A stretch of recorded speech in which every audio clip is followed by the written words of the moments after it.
En la primavera de 1871, el establishment médico de Virginia quedó fascinado por un fenómeno que contradecía todos los principios que comprendían acerca de las enfermedades y la mortalidad. Mary, una mujer de 43 años que había pasado la mayor parte de su vida en esclavitud en una plantación de tabaco cerca de Richmond, había sobrevivido a la viruela en 1854, a la fiebre tifoidea en 1863 y al cólera en 1869, enfermedades que en conjunto habían matado a más de 8 millones de estadounidenses durante el siglo. Debería haber muerto 3 veces. En cambio, allí estaba, en las salas de examen del Colegio Médico de Richmond, con el cuerpo cubierto de cicatrices de supervivencia, mientras los médicos la medían, la analizaban y la estudiaban con una intensidad que rayaba en la obsesión. Le extraían sangre semana tras semana. Catalogaban cada síntoma que ella podía recordar de cada enfermedad. Registraban cada detalle de su historial médico en diarios encuadernados en cuero que guardaban bajo llave en sus despachos. Y lo que descubrieron, o, más exactamente, lo que hicieron con su descubrimiento, permanecería enterrado en los archivos del sótano de la institución durante más de 80 años, oculto tras décadas de polvo y silencio deliberado. Antes de continuar con la historia de Mary y los médicos que se consumieron por su imposible inmunidad, si te fascinan las historias de misterios médicos y oscuras historias que desafían lo que creíamos saber, suscríbete a Liturgia of Fear y déjanos saber en los comentarios desde qué estado estás viendo. Nos encanta escuchar a nuestra comunidad por toda América. Ahora, descubramos por qué la supervivencia de Mary se convirtió tanto en una maravilla científica como en algo mucho más inquietante. La pregunta que atormentaba las revistas médicas de 1871 era engañosamente simple. ¿Cómo había sobrevivido ella cuando millones habían perecido? Pero la respuesta que perseguirían, y los métodos que emplearían para encontrarla, revelarían algo más oscuro que cualquier enfermedad. Revelarían hasta dónde llegarían hombres educados y civilizados cuando dejaban de ver a un ser humano y empezaban a ver solo un rompecabezas por resolver. Richmond, en los años posteriores a la Guerra Civil, era una ciudad que intentaba reconstruirse de las cenizas, tanto literales como figuradas. La antigua capital de la Confederación había sido incendiada durante la evacuación de abril de 1865, cuando las fuerzas confederadas en retirada prendieron fuego a almacenes y arsenales para evitar que las tropas de la Unión capturaran suministros. Los incendios se extendieron sin control, consumiendo más de 20 manzanas de la ciudad antes de que las tropas de la Unión llegaran y organizaran esfuerzos contra el fuego. 6 años después, las cicatrices de aquella destrucción aún marcaban el paisaje como heridas que se negaban a sanar. Manzanas enteras seguían vacías, con sus cimientos cubiertos de maleza que brotaba entre ladrillos y mortero agrietados. El río James, aquella arteria vital del comercio que antes transportaba tabaco y algodón hacia puertos y beneficios, ahora fluía junto a almacenes que nunca volverían a llenarse. Las grandes mansiones de Franklin Street permanecían con ventanas rotas, sus pórticos hundidos, sus jardines devueltos a la maleza. En las calles, hombres que habían luchado por la Confederación caminaban junto a aquellos que se habían opuesto, una paz incómoda mantenida por el agotamiento mutuo y la necesidad práctica de sobrevivir. La población de Richmond había cambiado drásticamente. Antes de la guerra, la ciudad albergaba aproximadamente a 38.000 personas, casi la mitad de ellas esclavizadas. Ahora, en 1871, la población liberada enfrentaba una existencia precaria. La emancipación les había dado libertad legal, pero poco más. Ni tierra, ni recursos, ni educación, ni capital. La mayoría permanecía exactamente donde siempre había estado, trabajando la misma tierra para las mismas familias, recibiendo salarios que se consumían inmediatamente en alquileres y suministros sobrevalorados vendidos por sus empleadores. El sistema había sido rediseñado con diferentes papeles, pero las dinámicas de poder permanecían en gran medida sin cambios. Pero entre las ruinas, una institución no solo había sobrevivido, sino que se había expandido. El Colegio Médico de Virginia, establecido en 1838 en East Marshall Street, en el edificio egipcio, una estructura notable diseñada para parecerse a un templo del antiguo Egipto con columnas que se estrechaban hacia arriba y decoraciones inspiradas en jeroglíficos. El edificio había sido concebido para inspirar confianza en la medicina moderna a través de la estética de la sabiduría antigua. Durante la guerra, había servido como hospital confederado, atendiendo a miles de soldados heridos en sus salas y en los edificios circundantes requisados para uso médico. El profesorado del colegio había presenciado toda lesión y enfermedad imaginable durante aquellos 4 años de guerra. Habían amputado cientos de extremidades, operando sobre mesas de madera tosca mientras el fuego de cañón resonaba a lo lejos. Habían tratado gangrena, disentería, fiebre tifoidea, neumonía, sarampión, paperas y una docena de otras enfermedades que florecían en las condiciones apretadas e insalubres de los campamentos militares y hospitales de campaña. Habían visto morir a hombres jóvenes, apenas muchachos, algunos de 15 años, por infecciones que un simple entendimiento de la antisepsia, aún no ampliamente aceptado en la medicina estadounidense, podría haber evitado. Habían operado sin anestesia cuando los suministros escaseaban, sujetando a pacientes que gritaban mientras cerraban hueso. El doctor James Calder había estado presente en todo ello. A los 56 años en 1871, era uno de los médicos senior del colegio, un hombre alto con cabello grisáceo que llevaba más largo de lo que dictaba la moda, recogido hacia atrás desde una frente alta. Sus manos eran grandes y curtidas, manos de alguien que había realizado trabajo físico, aunque hacía décadas que no lo hacía. Eran manos firmes, que nunca temblaban, incluso durante los procedimientos más delicados, aunque nunca parecían detenerse, siempre alcanzando un instrumento, ajustando una lámpara, escribiendo en uno de sus numerosos cuadernos. Calder se había formado en la Escuela de Medicina de la Universidad de Pensilvania a finales de la década de 1830, estudiando con médicos que aún debatían si las enfermedades eran causadas por miasmas, el mal aire que se elevaba de pantanos y materia en descomposición, o por algo más, algo invisible que pasaba de persona a persona por contacto o agua contaminada. El debate no se había resuelto en sus días de estudiante y seguía sin resolverse en 1871. Aunque nuevas teorías provenientes de Europa, particularmente de Louis Pasteur en Francia y Robert Koch en Alemania, comenzaban a sugerir que microorganismos específicos causaban enfermedades específicas. Calder creía en la observación, en la documentación, en la cuidadosa acumulación de hechos. Mantenía registros meticulosos de cada paciente que trataba, llenando diarios encuadernados en cuero con notas escritas en su letra precisa y ligeramente inclinada. Cada entrada incluía el nombre del paciente cuando se conocía, la edad, los síntomas, la progresión de la enfermedad, los tratamientos administrados y el resultado. Sus diarios de los años de guerra llenaban toda una estantería en su despacho, una crónica de sufrimiento y muerte que a veces hojeaba tarde en la noche, buscando patrones, buscando comprensión. Se había casado joven, a los 24 años, con una mujer llamada Catherine que le dio 3 hijos antes de morir de fiebre puerperal, fiebre del parto, tras el nacimiento de su hija menor en 1849. El bebé también murió, 3 días después de Catherine. Calder no había podido salvar a ninguna de las dos a pesar de toda su formación, a pesar de su conocimiento y de su cuidadosa atención. Había visto a su esposa caer en delirio, fiebre y muerte. Y entonces había comprendido cuán poco entendía realmente la medicina sobre los procesos fundamentales de las enfermedades. Esa comprensión, o más bien ese reconocimiento de la ignorancia, había impulsado gran parte de su carrera posterior. Necesitaba saber. Necesitaba entender por qué algunas personas morían y otras sobrevivían. La mujer que llegaría a conocer simplemente como Mary entró en su vida por primera vez no como paciente, sino como sujeto de investigación. Un rompecabezas que le fue presentado en una carta que llegó a finales de febrero de 1871. La carta era de Thomas Wavely, quien se identificaba como propietario de la plantación de tabaco Wavely en el condado de Henrico, a unas 15 millas al este de Richmond. Wavely escribía que empleaba a una mujer con un historial médico extraordinario.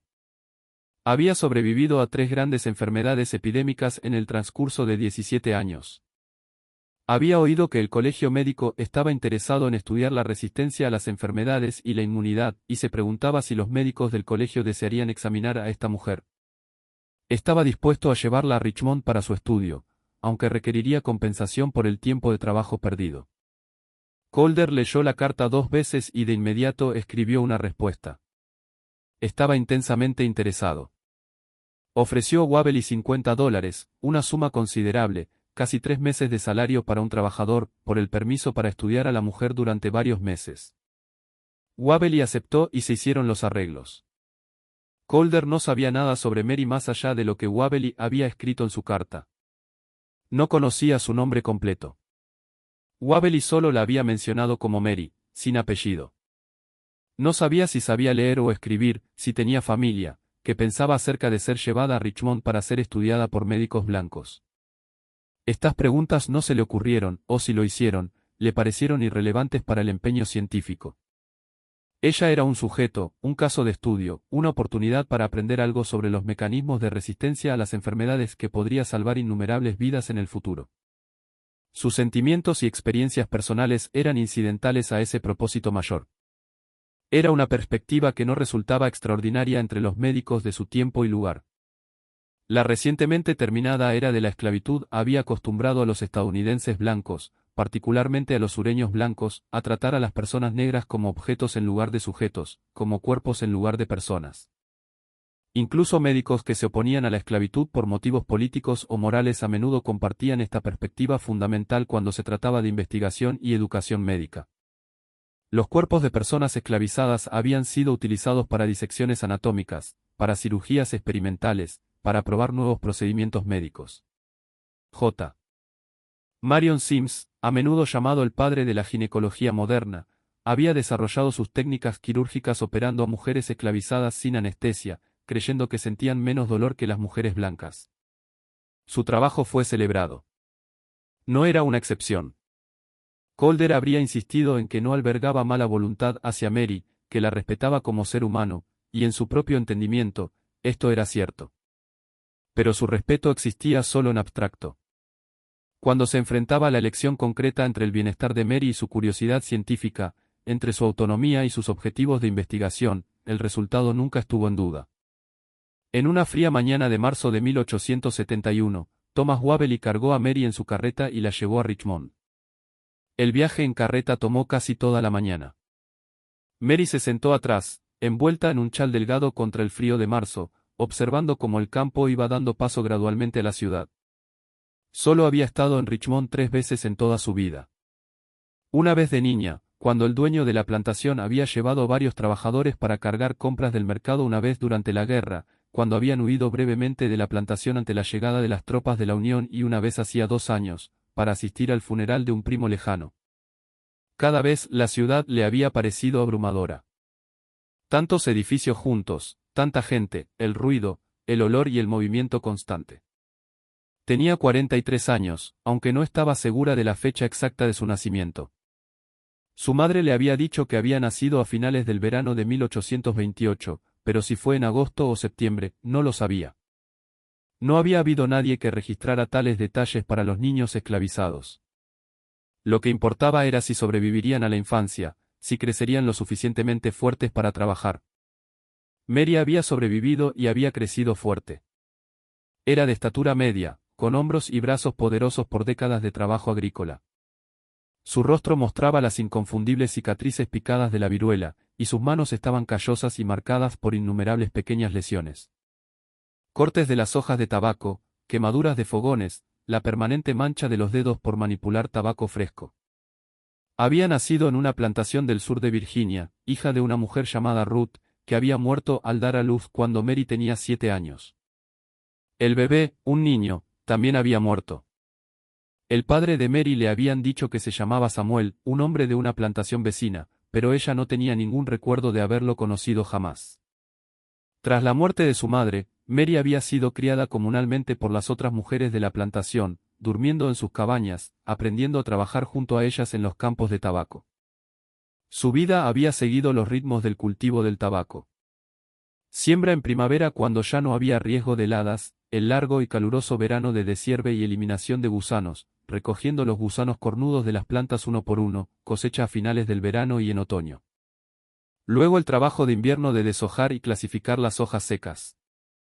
Era un trabajo duro que encorvaba la espalda y desgastaba el cuerpo, pero Mary había descubierto que era buena en él. Sus manos eran rápidas y hábiles al deshojar. Podía juzgar la calidad del tabaco por el tacto y el olfato. Estas habilidades le daban cierto valor, que se traducía en un trato ligeramente mejor, más comida, una cabaña que no se filtraba tanto, menos palizas. Se había casado 2 veces, brevemente. La primera a los 17 años con un hombre llamado Jacob que fue vendido 6 meses después. La segunda a los 24 con un hombre llamado Thomas que murió de neumonía 3 años después de casarse. Ambos matrimonios habían sido informales, no reconocidos legalmente, las personas esclavizadas no podían casarse legalmente, pero reconocidos por la comunidad. Había amado a Thomas, o al menos creía que lo había amado. Era difícil recordarlo ahora, 20 años después. Tras su muerte, no se había casado de nuevo. Tenía 2 hijos. Una hija, Ruth, nacida cuando Mary tenía 22 años, y un hijo, Daniel, nacido cuando tenía 29. Ruth aún vivía en la plantación Waverly, trabajando ahora en la casa principal, cocinando y limpiando. Tenía 21 años, era inteligente, cuidadosa y callada. Daniel había sido vendido cuando tenía 12 años, durante la guerra, cuando el padre de Thomas Waverly necesitaba dinero. Mary no sabía dónde estaba ahora. Había pasado años esperando que estuviera vivo en algún lugar, esperando que hubiera sobrevivido a la guerra y a la emancipación y que viviera libre en algún lugar del norte. Pero no lo sabía. No saber era peor que el duelo, porque el duelo podía suavizarse y sanar con el tiempo, mientras que no saber permanecía afilado para siempre. Estas eran las cosas en las que Mary pensaba mientras la carreta rodaba hacia Richmond. Thomas Waverly iba sentado adelante conduciendo los caballos, hablándoles de vez en cuando, pero no a ella. Le había explicado muy poco sobre lo que ocurriría en Richmond. Los médicos querían examinarla. Había dicho que querían entender por qué había sobrevivido a enfermedades que habían matado a tantos otros. Tomaría unas pocas horas. Debía responder honestamente a sus preguntas. Todo estaría bien. Mary no creía que todo estuviera bien. En su experiencia, nada que involucrara la atención de hombres blancos terminaba bien para alguien como ella. Pero también entendía que no tenía elección en el asunto. Waverly era dueño de la plantación donde vivía y trabajaba. No era dueño de ella, la 13ª enmienda había terminado con eso. Pero la distinción parecía tenue y académica. Trabajaba para él porque no había ningún otro lugar a donde ir, ningún otro trabajo disponible, ninguna tierra propia que cultivar. Si él decía que iba a Richmond a ser examinada por médicos, entonces iba a Richmond a ser examinada por médicos. Sus preferencias no eran relevantes. El edificio del colegio médico apareció adelante, con sus distintivas columnas de estilo egipcio visibles desde varias manzanas de distancia. Waverly guió la carreta hasta la entrada principal y bajó. Vamos, entonces, dijo, no sin amabilidad. Mary bajó tras él, con las piernas entumecidas por el largo viaje. Dentro, el edificio olía a ácido carbólico y a algo más, algo orgánico y ligeramente dulce que le hizo pensar a Mary en la muerte. Más tarde aprendería que era éter, usado para anestesiar a los pacientes durante las cirugías. Pero ese primer día simplemente olía mal. Peligroso. Los pasillos estaban pintados de un verde pálido que supuestamente debía calmar, pero de alguna manera no lo hacía. Sus pasos resonaban en los suelos de madera. Un hombre joven con traje oscuro lo recibió en el vestíbulo. Un estudiante de medicina, supuso Mary, aunque no se presentó. Lo llevó por una escalera al segundo piso y por otro pasillo hasta una puerta que decía Sala de Examen 3. Llamó, abrió la puerta y les indicó que entraran. La sala era de unos 15 pies cuadrados, con una única ventana alta que dejaba entrar una luz matutina débil. Había una mesa de examen en el centro, un escritorio contra una pared con papeles e instrumentos esparcidos, y varias sillas. 3 hombres se pusieron de pie cuando entraron. Los 3 llevaban trajes oscuros. Los 3 eran blancos. Los 3 miraron a Mary con una expresión que no pudo descifrar del todo. Interés, desde luego curiosidad, pero también algo más. Algo que le hizo querer retroceder, volver al pasillo, bajar las escaleras, volver a la carreta y marcharse. Señor Waverly, dijo el más alto de los 3 hombres, extendiendo la mano. Soy el Dr. James Calder. Gracias por traerla. Se dieron la mano. Calder se volvió hacia Mary. Y tú eres Mary. Gracias por venir. No le tendió la mano. No tiene mucha elección al respecto, dijo Waverly con una leve risa. Pero es cooperativa. No deberían tener problemas. Excelente, señores. Este es el Dr. Robert Hayes, indicó a un hombre más joven con cabello oscuro y barba recortada.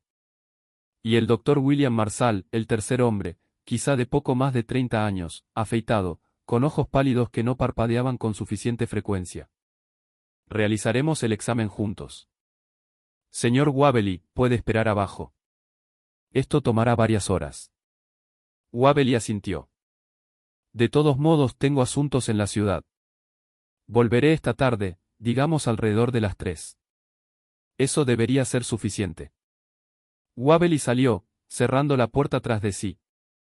Mary quedó sola con los 3 médicos. Por favor, siéntate, dijo Calder, señalando la mesa de examen. Mary se sentó, con las manos cruzadas en el regazo, los ojos fijos en un punto del suelo. Calder abrió un cuaderno y tomó un lápiz. Me gustaría empezar con algunas preguntas sobre tu historial médico. El señor Wabely escribió que sobreviviste a la viruela, la fiebre tifoidea y el cólera. ¿Puedes contarme primero sobre la viruela? ¿Cuándo te enfermaron?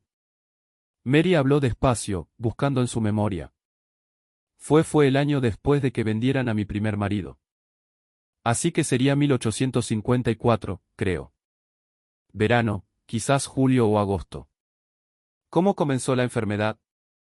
Primero tuve fiebre y dolor de cabeza, muy fuerte. Al principio pensé que era solo el calor por trabajar en los campos. Pero luego empecé a sentir frío aunque hacía calor, y me dolía la espalda y sentía náuseas. ¿Cuándo apareció el sarpullido? Después de unos días, quizás 3 días, empezó en la cara y luego se extendió los brazos y el cuerpo. Descríbeme el sarpullido. Mary dudó. Habían pasado 17 años y había intentado no pensar en ello. Eran manchas rojas al principio, luego se convirtieron en protuberancias y luego las protuberancias se llenaron de líquido. Estaban por todas partes. La cara, los brazos, el pecho, las piernas, todo. Se rompieron las lesiones. Algunas. Al final se formaron costras, y cuando las costras se cayeron, dejaron esto. Señaló su rostro lleno de cicatrices. Calder escribía rápidamente. ¿Cuánto tiempo estuviste enferma? No lo sé exactamente. Tal vez 3 semanas, un mes. Estuve en el establo de los enfermos con los demás. 11 de nosotros murieron. Pensé que yo también. ¿Qué tratamiento recibiste? Mary casi se ríe ante eso. ¿Tratamiento? Nos dieron agua y algo de comida cuando podíamos comerla. Nadie quería acercarse a nosotros. Dejaban la comida en la puerta y salían corriendo. Ninguna atención médica. No, señor. Calder intercambió miradas con los otros médicos. Hayes parecía preocupado. La expresión de Marsal no había cambiado. Cuéntame sobre la fiebre tifoidea, continuó Calder. ¿Cuándo ocurrió? Durante la guerra, en 1863, creo, en invierno. Describió los síntomas, la fiebre que subía día tras día, la debilidad, el dolor de estómago, el extraño sarpullido rosado en el abdomen. Había estado enferma casi un mes esa vez, delirando gran parte del tiempo, cuidada por otras mujeres que arriesgaban el contagio para llevarle agua y caldo. 5 personas murieron. Mary sobrevivió, aunque estuvo débil durante meses después. Y el cólera hacía 2 años, en el verano de 1869.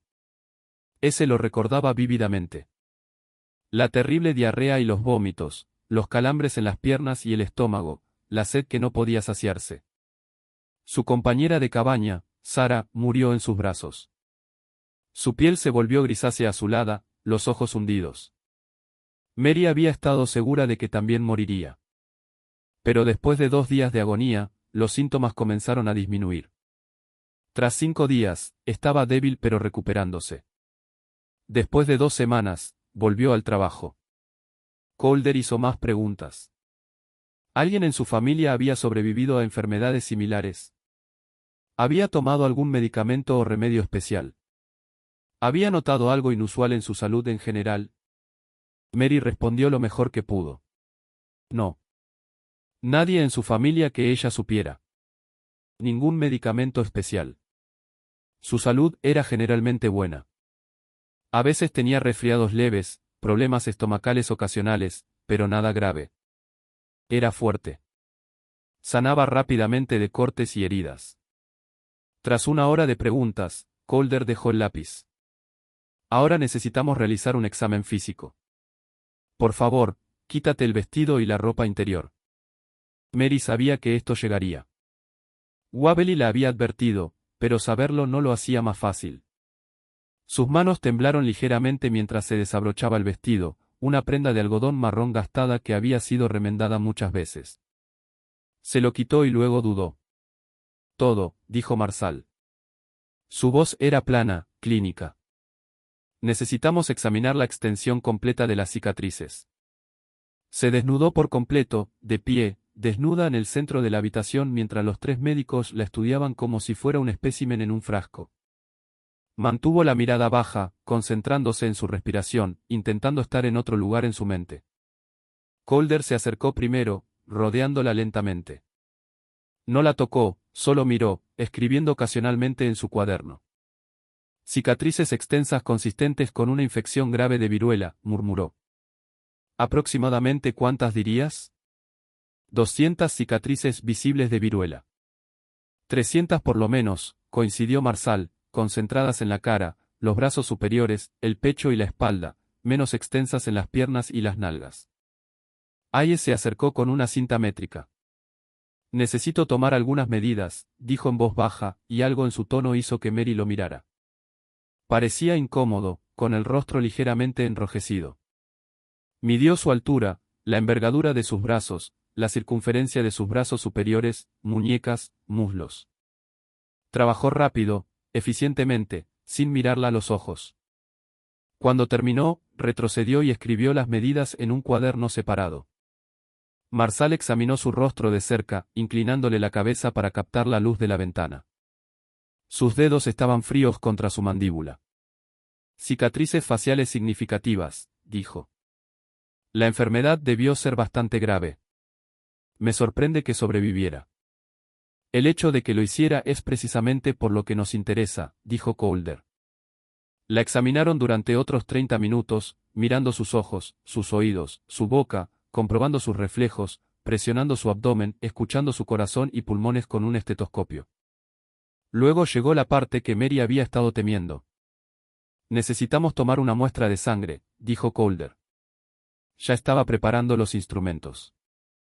Un pequeño escalpelo, varios frascos de vidrio, paños de algodón limpios. Siéntate en la mesa, por favor, y extiende el brazo izquierdo. Mary se sentó. Su brazo se sentía pesado, desconectado de su cuerpo. Observó mientras Calder hacía un pequeño corte en la flexura del codo. Dolió menos de lo que esperaba, solo un pinchazo agudo. Pero ver su sangre fluir, rojo oscuro en los frascos de vidrio, la hizo sentir mareada y enferma. Pensó en Sarah muriendo, su cuerpo vacío de líquido. Pensó en toda la sangre derramada durante la guerra, empapando la tierra, tiñendo los ríos. Recogieron 3 frascos de su sangre, luego presionaron algodón contra el corte hasta que dejó de sangrar. Calder le envolvió el brazo con una venda. Ya puedes vestirte. Se vistió tan rápido como sus manos temblorosas le permitieron. Cuando volvió a estar cubierta, se sintió un poco menos vulnerable, aunque sabía que era una ilusión. Lo habían visto todo. Habían documentado su cuerpo en sus cuadernos. Nunca podría volver a estar completamente cubierta. No ante ellos. Necesitaremos que regreses para exámenes adicionales, dijo Calder. 2 veces por semana durante los próximos meses. El señor Wavely ha aceptado este arreglo. Te examinaremos, tomaremos muestras de sangre, haremos más preguntas. Lo que aprendamos de ti podría ayudarnos a entender la inmunidad a las enfermedades, lo que podría salvar innumerables vidas. ¿Lo entiendes? Mary asintió. Entendía que volvería aquí, que la examinarían una y otra vez, que le tomarían sangre y la estudiarían, que no tenía elección en nada de eso. Entendía que su supervivencia, que había pensado que era suya, ahora pertenecía a la ciencia, a estos médicos, a una búsqueda del conocimiento que no pedía su permiso. Bien, dijo Calder. Puedes esperar abajo a que llegue el señor Wavely. Salió de la sala de examen y bajó las escaleras con piernas que se sentían inestables. En el vestíbulo, se sentó en un banco y esperó. A través de las altas ventanas podía ver a la gente pasando por la calle, Hombres con trajes, mujeres con vestidos elegantes, niños corriendo, la vida continuando normalmente, mientras arriba, en una habitación que olía a muerte, 3 médicos discutían sobre su cuerpo, su sangre y lo que podrían aprender de ella. Thomas Wavely llegó a las 3 en punto como había prometido. ¿Todo listo?, preguntó alegremente. ¿El doctor está satisfecho? Sí, señor, dijo Mary en voz baja. Bien, bien. Te están pagando bien por esto, ¿sabes? Y todo lo que tienes que hacer es sentarte ahí y responder preguntas. Trabajo fácil, río, satisfecho consigo mismo, con el arreglo, con los $50 que ganaba por la cooperación de Mary. En el viaje de regreso a la plantación, Mary no dijo nada. Miró el paisaje pasar y pensó en su sangre en esos frascos de vidrio siendo estudiada bajo microscopios, mezclada con químicos y enfermedades. Pensó en los ojos de los médicos examinando su cuerpo desnudo, sus manos midiéndola como si fuera un mueble. Pensó en tener que regresar a ese edificio, a esa habitación, 2 veces por semana durante meses. Y pensó en Sarah muriendo en sus brazos y en todos los demás que habían muerto por las enfermedades que ella había sobrevivido. Y se preguntó, no por primera vez, si sobrevivir había sido una bendición o una maldición. Los exámenes se convirtieron en rutina. Todos los martes y viernes, Thomas Wavely llevaba a Mary a Richmond en su carreta. Ella pasaba de 3 a 4 horas en el colegio médico mientras los médicos la examinaban, le tomaban sangre, le hacían sus interminables preguntas. Luego Wavely la llevaba de vuelta a la plantación y ella regresaba al trabajo, a los ritmos familiares del tabaco, la tierra y el agotamiento. Al principio, los exámenes eran soportables. Mary aprendió a distanciarse mentalmente durante las inspecciones físicas, a dejar que su mente vagara mientras manos extrañas medían y palpaban su cuerpo. Respondía a sus preguntas lo mejor que podía, desenterrando recuerdos de fiebres y dolores que había intentado olvidar. Los observaba tomar su sangre semana tras semana, llenando frasco tras frasco con el fluido rojo que parecían creer que contenía algún secreto. Pero a medida que las semanas se convirtieron en meses, algo comenzó a cambiar. Los médicos se volvieron más intensos, más concentrados. Sus preguntas se volvieron más extrañas. Querían saber cada detalle de su vida, no solo su historial médico, sino todo. ¿Qué comía? ¿Dónde dormía? ¿Había estado alguna vez íntima con alguien que estuviera enfermo? ¿Había viajado alguna vez fuera de Virginia? ¿La había mordido algún animal? ¿Había consumido alimentos o medicinas inusuales? El doctor Marshall era particularmente persistente con estas preguntas. Tenía una teoría, explicó un día de mayo, de que la resistencia a las enfermedades podría estar relacionada con exposiciones previas a enfermedades relacionadas en la infancia. Quizá tuviste casos leves de otras enfermedades cuando eras niña, sugirió. Enfermedades que entrenaron a tu cuerpo para combatir enfermedades similares más tarde. Mary intentó recordar las enfermedades de su infancia. Había habido fiebres, desde luego, erupciones, momentos en que se había sentido mal, pero todos los niños se enfermaban. No podía recordar nada inusual, nada que explicara por qué había sobrevivido cuando tantos otros habían muerto. Hayes, el médico más joven, parecía menos seguro acerca de los exámenes.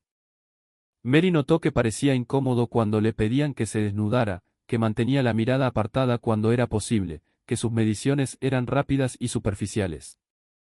Una vez, cuando los demás habían salido brevemente de la habitación, le habló. ¿Esto duele?, preguntó, señalando el pequeño corte que acababan de hacerle para tomar sangre. Un poco, admitió Mary. Lo siento, dijo, y pareció decirlo en serio. Pero lo que estamos aprendiendo de ti realmente podría ayudar a otros. Mary no supo cómo responder a eso. ¿Cómo podría su sangre, que parecía igual que la de cualquier otra persona, ayudar a alguien? Pero no dijo nada. Hayes parecía un hombre amable, relativamente hablando. Pero seguía siendo un médico blanco, y ella seguía siendo una mujer antes esclavizada, y la distancia entre esas dos posiciones era inmensa e insalvable. Calder pasaba horas estudiando su sangre bajo su microscopio, comparando muestras tomadas en diferentes momentos, mezclando su sangre con diversas sustancias para ver cómo reaccionaba. Sus diarios de este periodo, meticulosos como siempre, revelan su creciente frustración. La sangre de Mary parecía completamente normal. No había diferencias obvias con la sangre de otros sujetos. Sus glóbulos rojos se veían como los de cualquier otro. Los glóbulos blancos parecían normales. No había nada visiblemente especial en su sangre. Y sin embargo había sobrevivido a 3 enfermedades mortales. La contradicción lo carcomía. Tenía que haber una explicación, algo que se le estaba escapando. Las enfermedades no perdonaban a las personas al azar. Tenía que haber un mecanismo, algún factor biológico que la protegiera. Si pudiera identificarlo, aislarlo, tal vez podría replicarlo para crear algún tipo de tratamiento preventivo que pudiera salvar miles de vidas en futuras epidemias. Para junio, Calder había acumulado docenas de páginas de notas sobre Mary, sus medidas, su historial médico, descripciones de sus cicatrices, análisis de su sangre en diversas diluciones y temperaturas. Pero no estaba más cerca de entender por qué había sobrevivido. La respuesta seguía siendo esquiva, burlándose del justo fuera de su alcance.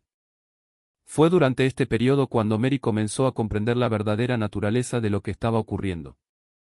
No la estaban examinando para ayudarla a ella. La estaban examinando para ayudar a la ciencia, para ayudar a personas futuras que pudieran enfermarse. Su propio bienestar era incidental a ese propósito mayor. Cuando se sentía mareada después de que le tomaran demasiada sangre, le daban agua y la hacían descansar unos minutos.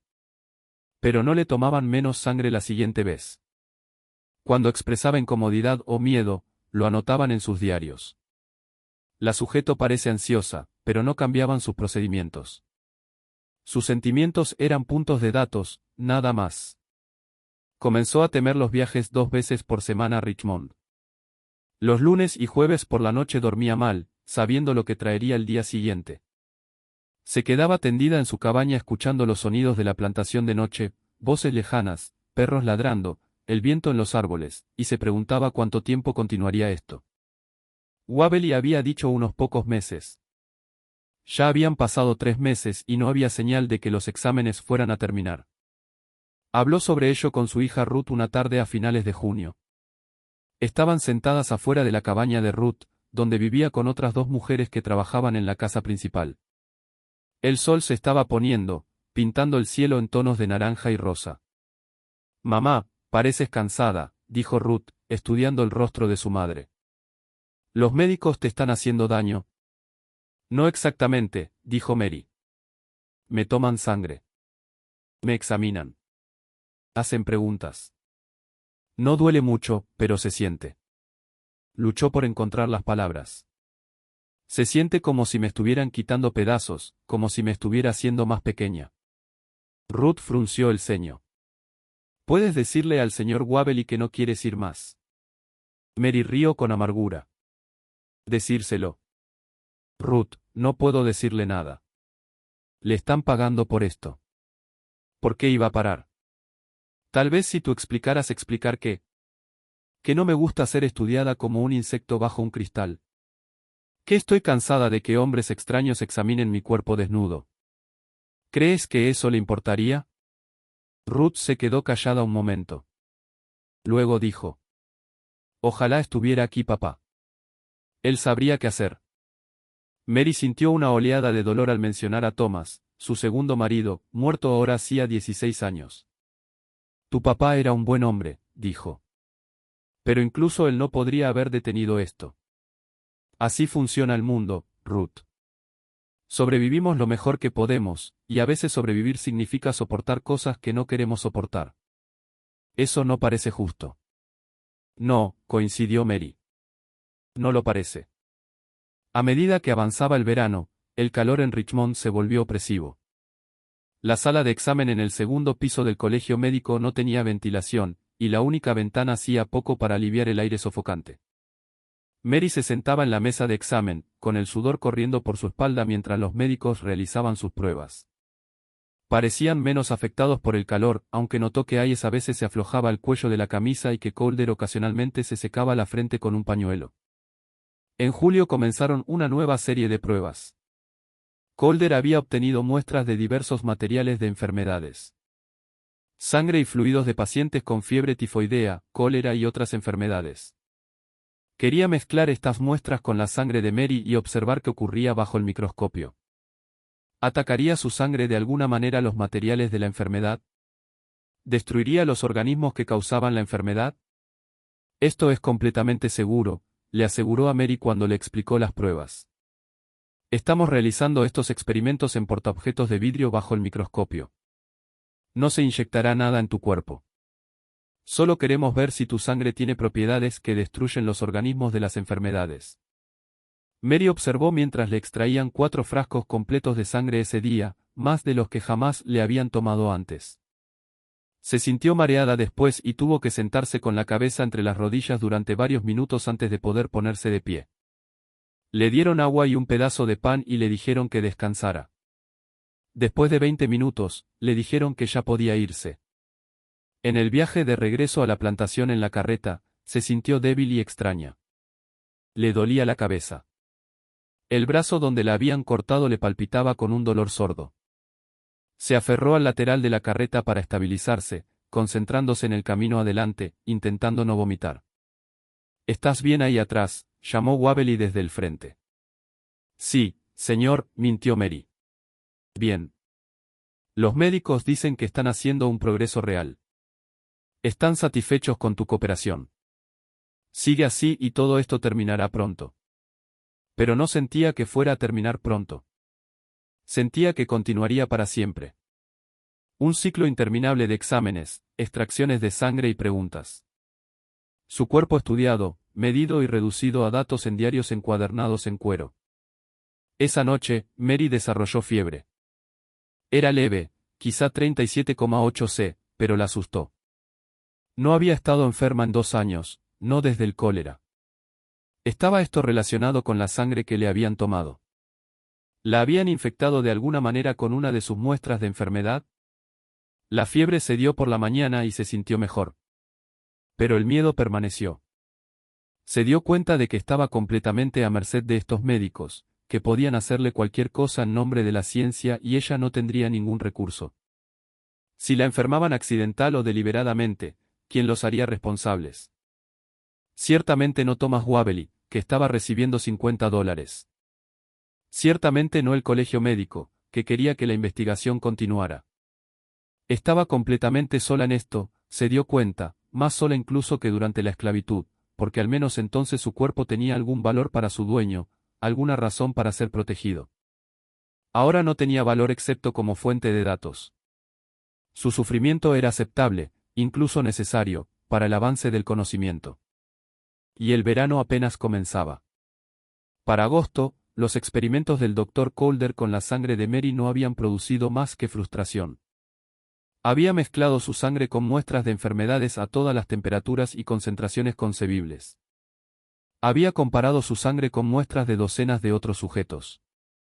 Voluntarios del colegio, pacientes del hospital, otras personas antes esclavizadas que Thomas Wavely y otros dueños de plantaciones habían traído por pequeños pagos. Nada distinguía la sangre de Mary de la de los demás. Bajo el microscopio, las bacterias de la fiebre tifoidea permanecían vivas y móviles en su sangre, igual que en otras muestras. Los organismos del cólera no mostraban ninguna debilidad particular ante el suero de su sangre. Las propiedades físicas de su sangre eran anodinas. Su recuento de glóbulos rojos era normal. Su sangre coagulaba a velocidad normal. Su color, consistencia, comportamiento bajo diversas condiciones, todo normal. Según cualquier medida que Calder pudiera idear, la sangre de Mary era ordinaria. Y sin embargo, el hecho histórico seguía siendo incontestable. Había sobrevivido a 3 enfermedades epidémicas que en conjunto habían matado a millones de personas. Tenía que haber una explicación. Tenía que haberla. Calder simplemente aún no la había encontrado. Comenzó a leer todo lo que pudo encontrar sobre inmunidad y resistencia a las enfermedades. Se suscribió a revistas médicas de Filadelfia, Nueva York, Boston, incluso algunas de Europa. Leyó sobre el trabajo de Edward Jenner con la vacunación contra la viruela a finales del siglo XVIII, sobre cómo la exposición a la viruela bovina parecía prevenir la viruela humana. Leyó las teorías emergentes sobre gérmenes y enfermedades de Pasteur y Koch. Leyó textos más antiguos sobre la variolación, la práctica de exponer deliberadamente a las personas a material de viruela para crear inmunidad. Un patrón comenzó a emerger en sus lecturas. La exposición a una enfermedad a menudo creaba resistencia a exposiciones futuras a la misma enfermedad. Las personas que sobrevivían a la viruela casi nunca la contraían de nuevo. Las personas que tenían casos leves de enfermedades a veces desarrollaban inmunidad sin enfermarse gravemente. El cuerpo de alguna manera aprendía a reconocer y combatir enfermedades específicas después de una exposición inicial. Pero el caso de Mary no encajaba perfectamente en este patrón.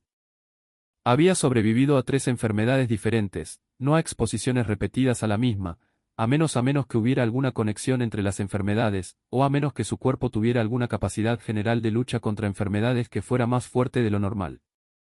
Escribió cartas a colegas en otras ciudades describiendo el caso de Mary y preguntando por sus opiniones. Las respuestas fueron mixtas.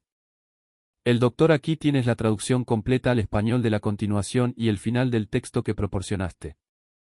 He mantenido el estilo narrativo dramático, histórico y reflexivo del original, con un lenguaje fluido y natural en español neutro. Anthony Pierce, de Filadelfia, sugirió que Mary podría estar simplemente mintiendo o confundida sobre su historial médico, que tal vez las enfermedades habían sido menos graves de lo que recordaba, o que había confundido sus propias dolencias con las de otros a su alrededor. Calder desestimó esta idea. Había verificado los brotes a través de los registros de la plantación y la confirmación de Waverly. La doctora Ellen Richards, de Boston, una de las pocas mujeres médicas en América, escribió una respuesta reflexiva sugiriendo que algunas personas podrían simplemente tener constituciones más robustas, que la variación en la salud humana y la resistencia a las enfermedades aún no se comprendía bien. Tendemos a buscar mecanismos específicos, escribió, pero quizá la respuesta sea simplemente que la variación humana es más amplia de lo que reconocemos. Algunas personas son naturalmente más fuertes, sanan más rápido, resisten mejor las enfermedades. No sabemos por qué. Tal vez no lo sepamos hasta que entendamos mucho más sobre la fisiología humana. Calder encontró esta respuesta insatisfactoria. Equivalía a decir que Mary sobrevivió porque sobrevivió, que su resistencia a las enfermedades se explicaba por su resistencia a las enfermedades. Era un razonamiento circular, no una explicación en absoluto. El doctor William Marshall tenía una idea diferente. Una tarde húmeda de mediados de agosto, los 3 médicos se reunieron en el despacho de Calder para discutir el caso. Papeles esparcidos sobre el escritorio de Calder. Sus notas sobre Mary, artículos de revistas, cartas de colegas. La ventana estaba abierta, pero ninguna brisa agitaba el aire pesado. Estamos abordando esto mal, dijo Marshall, recostándose en su silla. Hemos estado estudiando su sangre fuera de su cuerpo, en condiciones artificiales. Nunca entenderemos su inmunidad de esa manera. Necesitamos observar cómo responde su cuerpo a la enfermedad en tiempo real, desde el momento de la exposición hasta todo el curso de la enfermedad y la recuperación. Calder dejó el papel que estaba leyendo. ¿Qué estás sugiriendo?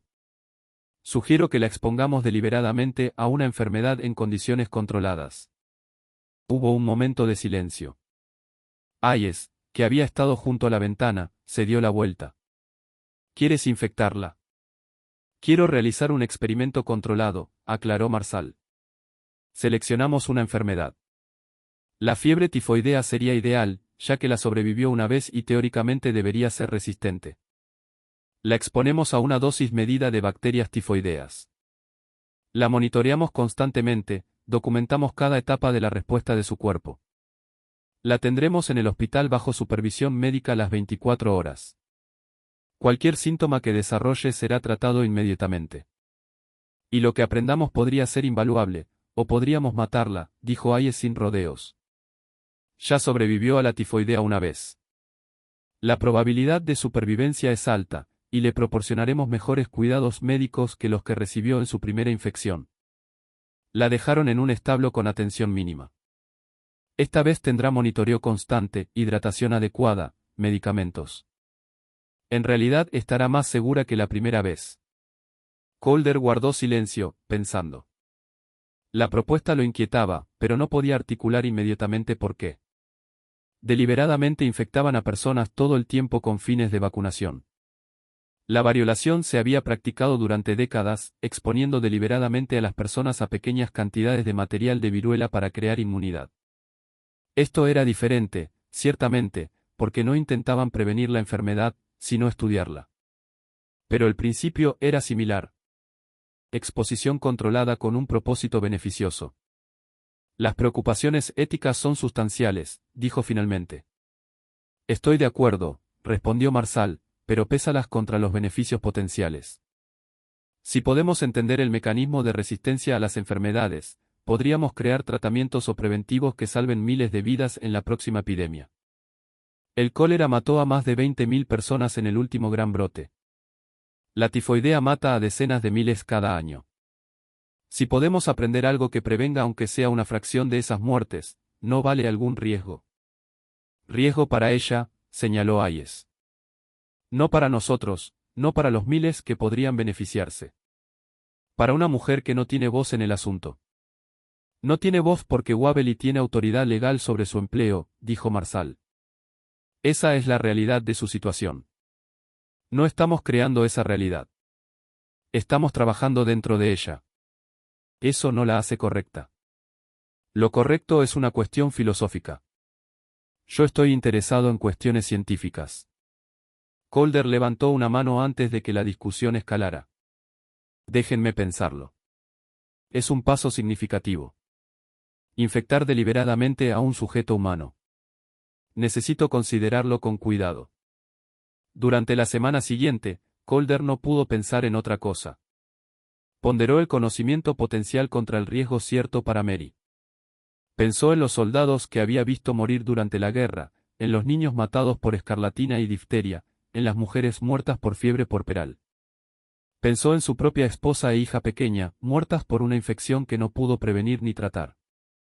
La medicina avanzaba mediante la experimentación, empujando límites, tomando riesgos. Pero ¿quién debía soportar esos riesgos? Sus sueños esa semana fueron perturbados.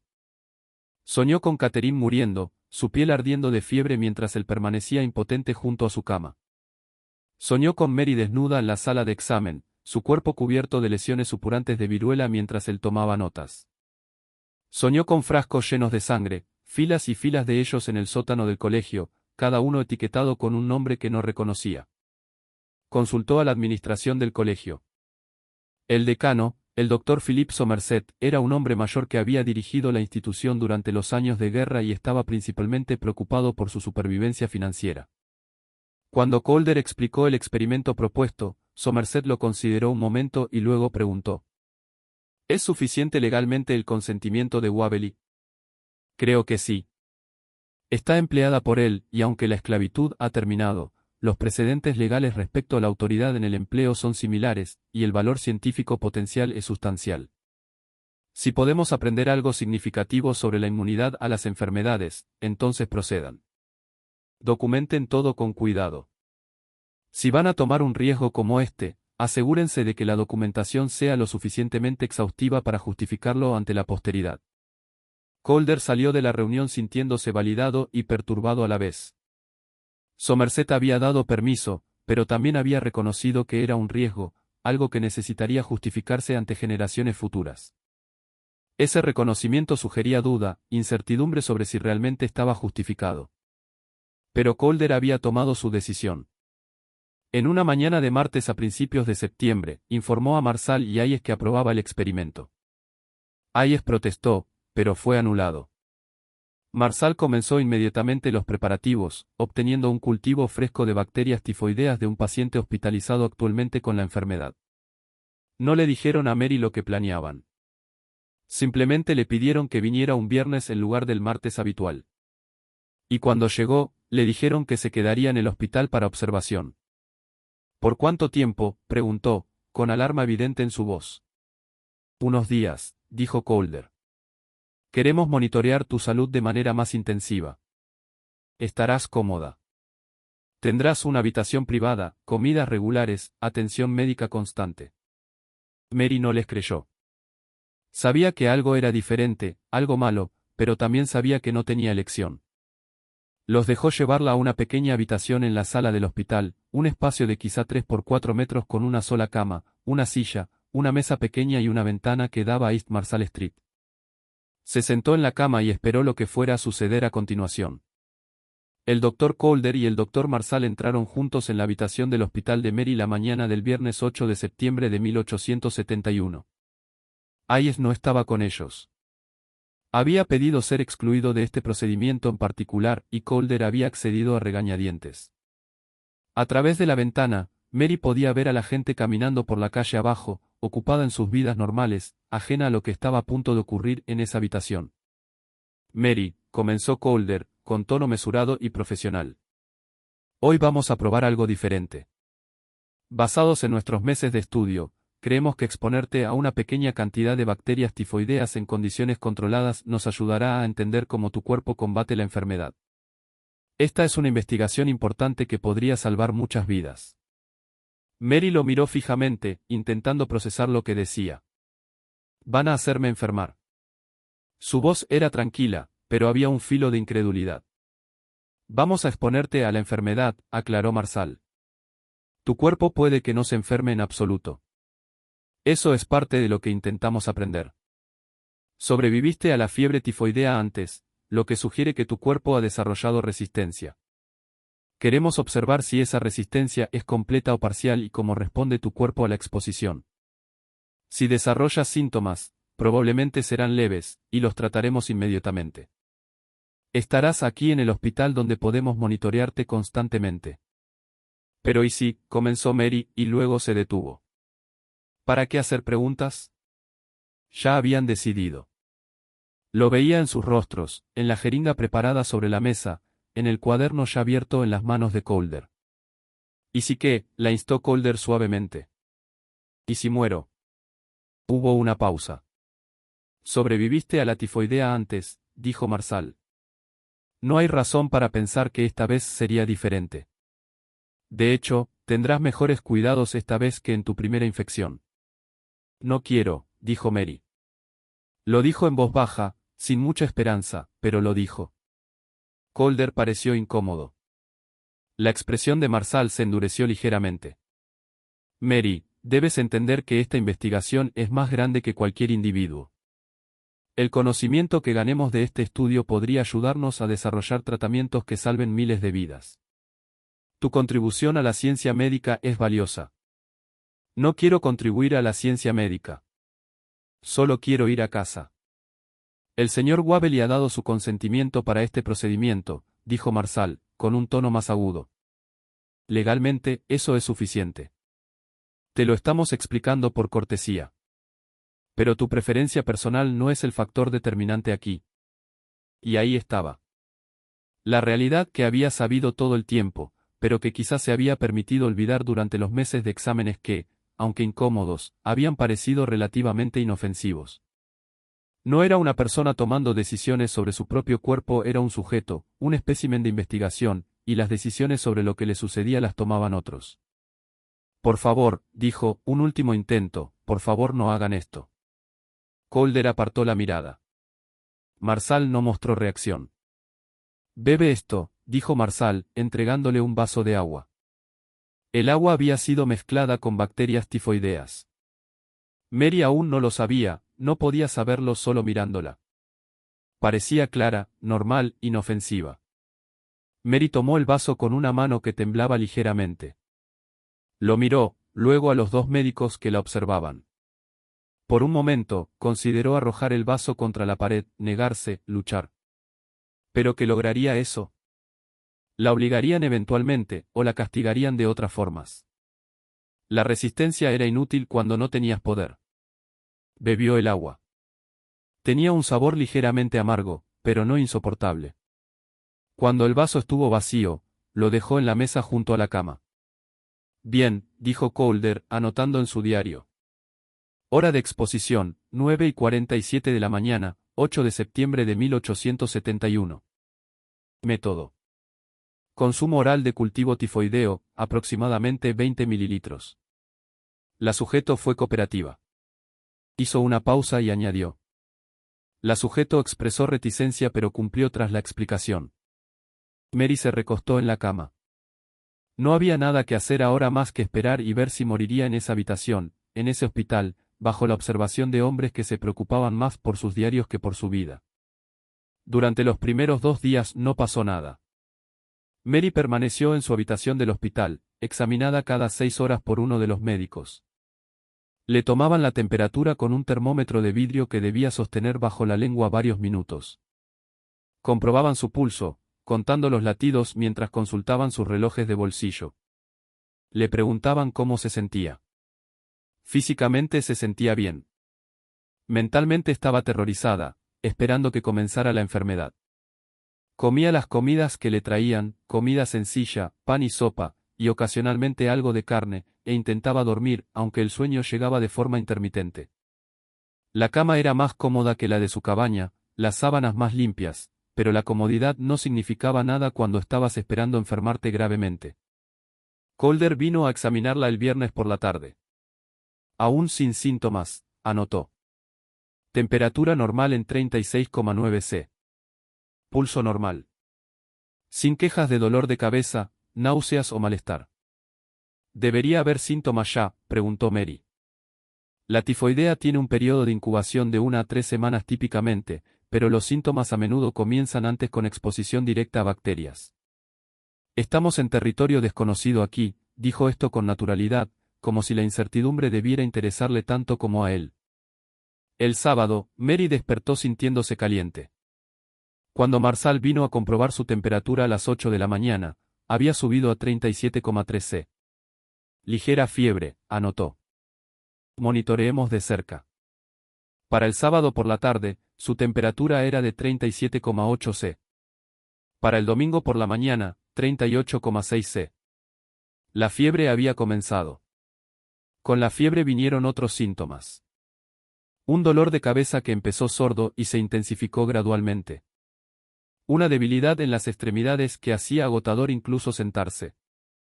Una pérdida de apetito que volvía nauseabundo el olor de la comida.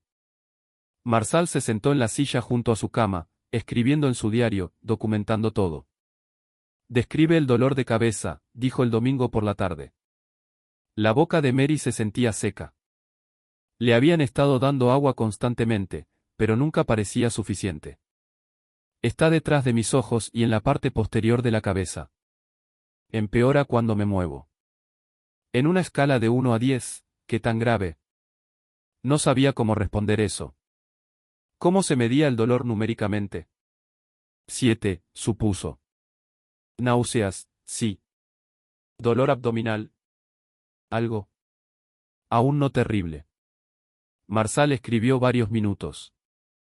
Mary observó el lápiz moverse por la página, formando palabras sobre su sufrimiento, reduciendo su fiebre y dolor a puntos de datos.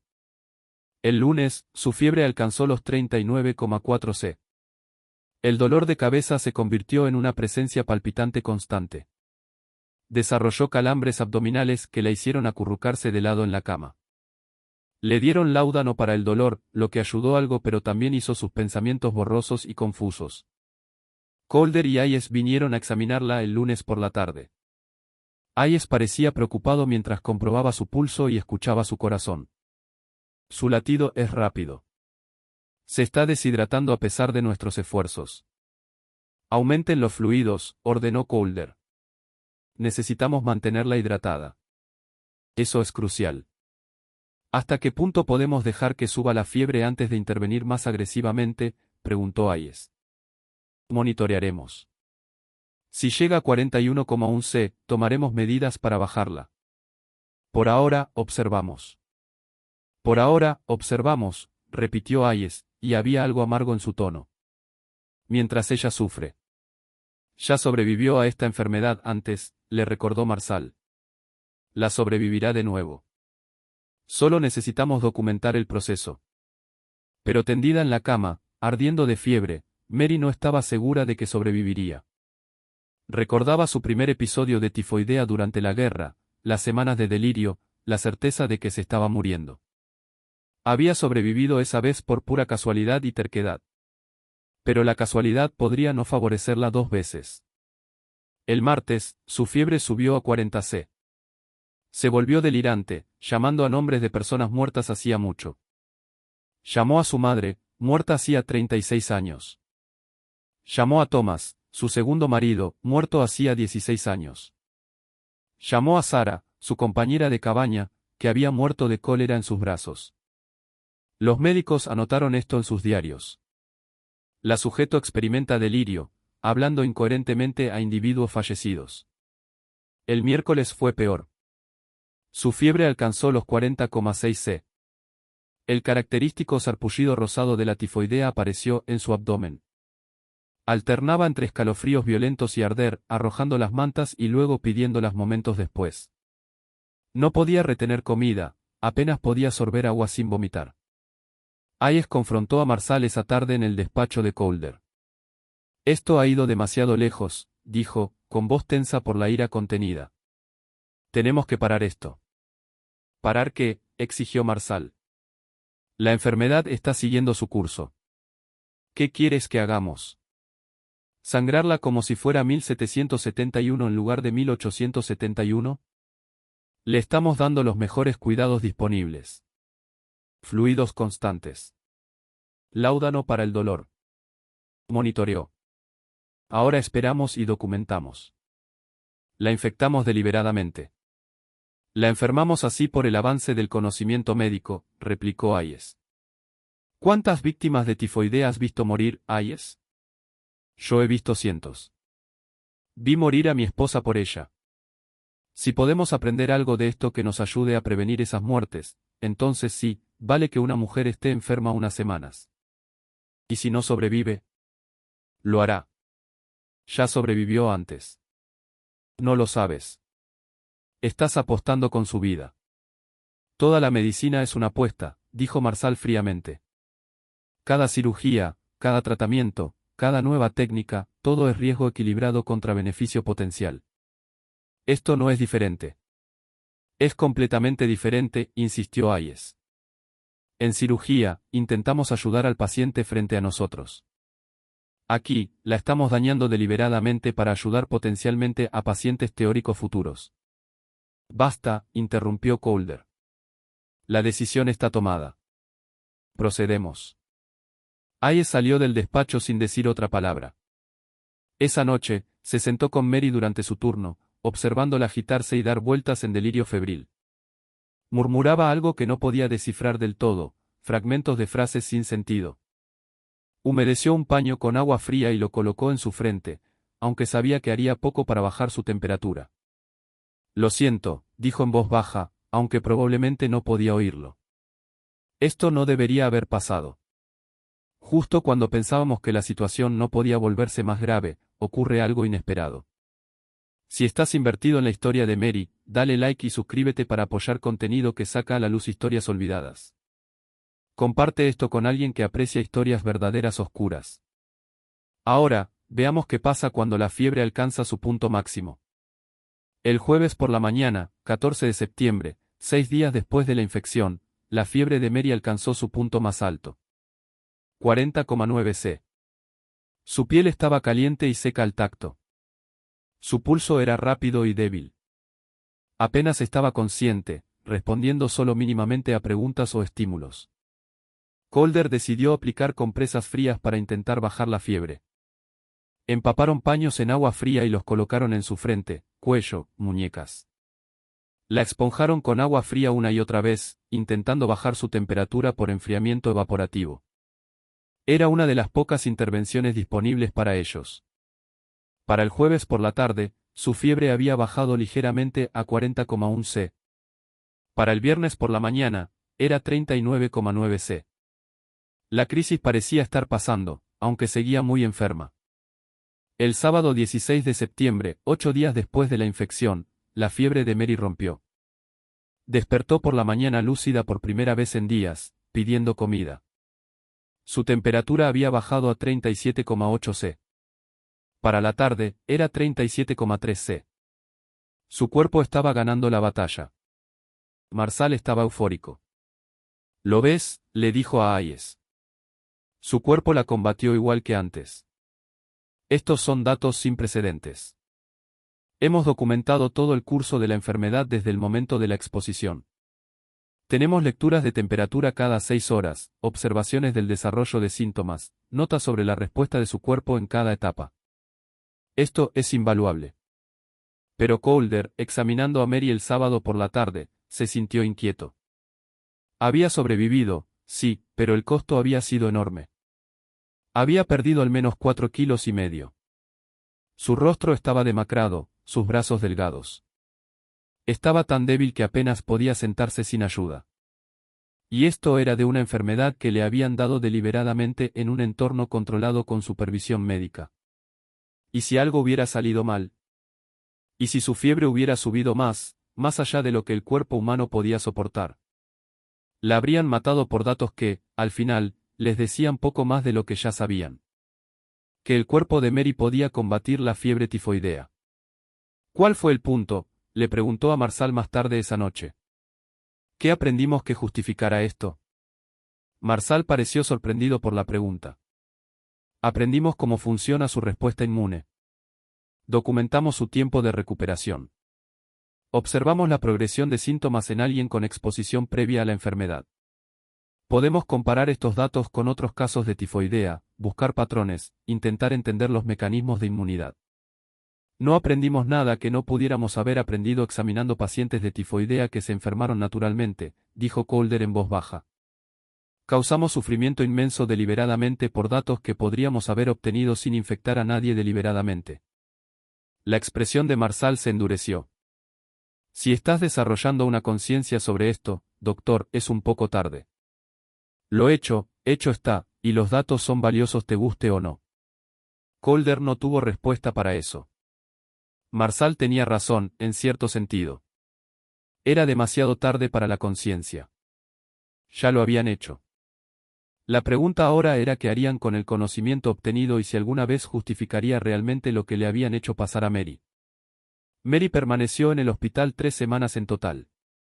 La primera semana después de que rompió la fiebre, estaba demasiado débil para dejar la cama. La segunda semana, podía sentarse, caminar unos pasos con ayuda y comer comidas pequeñas. La tercera semana, su fuerza regresó gradualmente, aunque seguía delgada y cansada. Los médicos continuaron examinándola durante su recuperación. Documentaron su ganancia de peso, su apetito regresando y la normalización de sus signos vitales. Tomaron más muestras de sangre, comparando su sangre post-infección con muestras tomadas antes, buscando diferencias. De nuevo, no encontraron nada notable. Su sangre se recuperó igual que la de cualquier otra persona. Durante esas 3 semanas, Mary tuvo tiempo para pensar. Pensó en lo que le habían hecho, no en la viruela o la tifoidea o el cólera que había sobrevivido naturalmente, sino en esta tifoidea que le habían dado deliberadamente. La habían hecho pensar que moriría. La habían observado sufrir y habían escrito notas sobre su sufrimiento. Habían valorado sus diarios más que su bienestar. Ahora entendía que no era una persona para ellos. Era un misterio por resolver, una fuente de datos, una oportunidad de investigación. Le hablaban cortésmente, respondían sus preguntas y a veces se aseguraban de que tuviera comida y agua. Pero eran las mismas cortesías que extenderían a un animal valioso, un caballo quizá, algo que necesitaba mantenerse sano por razones prácticas. Pensó en su hija Ruth, en si sabía dónde estaba Mary y si estaba preocupada. Pensó en las otras mujeres de la plantación, en el trabajo que hacían mientras ella yacía en esa cama de hospital. Pensó en Sarah, que había muerto de cólera en sus brazos, y en todos los demás que habían muerto por enfermedades que ella había sobrevivido. Había pensado que su supervivencia significaba algo, que quizás su sufrimiento tenía propósito. Pero ahora entendía que su supervivencia solo significaba que era útil para estos médicos. Y cuando ya no fuera útil, cuando hubieran aprendido lo que podían aprender de ella, la enviarían de vuelta a la plantación y la olvidarían. Hayes la visitó varias veces durante su recuperación. Parecía incómodo, incapaz de sostenerle la mirada por mucho tiempo. Una vez preguntó: ¿Cómo te sientes? Era una pregunta tan absurda que Mary casi se ríe. ¿Cómo crees que me siento? Lo siento, dijo. Argumenté en contra de esto. Quiero que lo sepas. Pero no lo detuviste. No pude. Soy el más joven, el menos senior. Mi opinión no tiene mucho peso. Entonces tu disculpa tampoco significa mucho, dijo Mary, no con ira, solo declarando un hecho. Hayes no tuvo respuesta para eso. Terminó su examen en silencio y se fue. A finales de septiembre, Mary fue considerada lo suficientemente sana para regresar a la plantación. Thomas Wavell vino a recogerla en su carreta, pagó las tarifas adicionales por su estancia prolongada y agradeció a los médicos por su valiosa investigación. ¿Cómo te sientes?, preguntó Wavell alegremente mientras regresaban a la plantación. Los médicos dijeron que estuviste enferma un tiempo. Sí, señor, dijo Mary en voz baja. Pero ya estás completamente mejor. Eso es bueno. Y ayudaste a avanzar la medicina. Eso es algo de lo que estar orgullosa. Mary no dijo nada. No había nada que decir. Observó el paisaje pasar, los mismos campos, árboles y caminos que había visto cientos de veces antes, y sintió una distancia de todo, como si estuviera mirando el mundo desde detrás de un cristal. Cuando llegaron a la plantación, Ruth salió corriendo de su cabaña. Mamá, la abrazó con fuerza. ¿Dónde estabas? El señor Wavell dijo que estabas en el hospital, pero no dijo por qué. Estaba tan preocupada. Mary abrazó a su hija, sintiendo lo real, cálida y sólida que era, tan diferente de los médicos con sus instrumentos fríos y ojos más fríos aún. Estoy bien, dijo. Estoy en casa ahora. Esa noche, tendida en la cama de su propia cabaña, Mary no pudo dormir. Seguía pensando en la habitación del hospital, en beber el agua que la enfermó, en la fiebre y el delirio. Pensó en el cuaderno de Calder, en todas las observaciones, mediciones y lecturas de temperatura que había registrado. En algún lugar de ese edificio en Richmond, su sufrimiento existía como datos en un diario. Su fiebre eran números. Su dolor estaba descrito en términos clínicos. Su miedo estaba anotado como la sujeto parece ansiosa. Había sobrevivido, pero no se sentía como una superviviente. Se sentía como algo que habían usado hasta agotarlo. En las semanas siguientes, intentó volver a la vida normal. Trabajó en los campos de tabaco, aunque se cansaba más fácilmente que antes. Pasaba las tardes con Ruth y las otras mujeres, escuchando sus conversaciones, contribuyendo ocasionalmente una palabra o dos. Pero parte de ella permanecía en esa habitación del hospital, esperando la fiebre que le habían dado deliberadamente, entendiendo finalmente que su vida solo tenía valor como material en bruto para el propósito de otros. Tenía pesadillas. Estaba de vuelta en la sala de examen, desnuda bajo los ojos de los médicos, mientras la medían, la palpaban y tomaban pedazos de ella. O estaba en la cama del hospital, ardiendo con una fiebre que subía más y más hasta que estaba en llamas, mientras los médicos permanecían alrededor con cuadernos escribiendo, siempre escribiendo. Despertaba jadeando, con el corazón latiendo fuerte, insegura por un momento de dónde estaba. Mamá, volviste a gritar en sueños, le dijo Ruth una mañana de octubre. No es nada, solo sueños. Sueños sobre el hospital. Mary no respondió. Ruth se sentó junto a ella en la cama y tomó su mano. ¿Qué te hicieron allí? Me estudiaron. Querían entender por qué sobrevivía a enfermedades que mataron a otros. ¿Lo descubrieron? No. No aprendieron nada excepto que no soy diferente de nadie más. Solo tuve suerte, supongo. Y mi suerte me hizo notar. Y ser notada me dejó con esta sensación de que ya no soy del todo real, como si fuera algo en un diario en lugar de una persona. Ruth apretó su mano. Eres real, mamá. Eres la persona más real que conozco.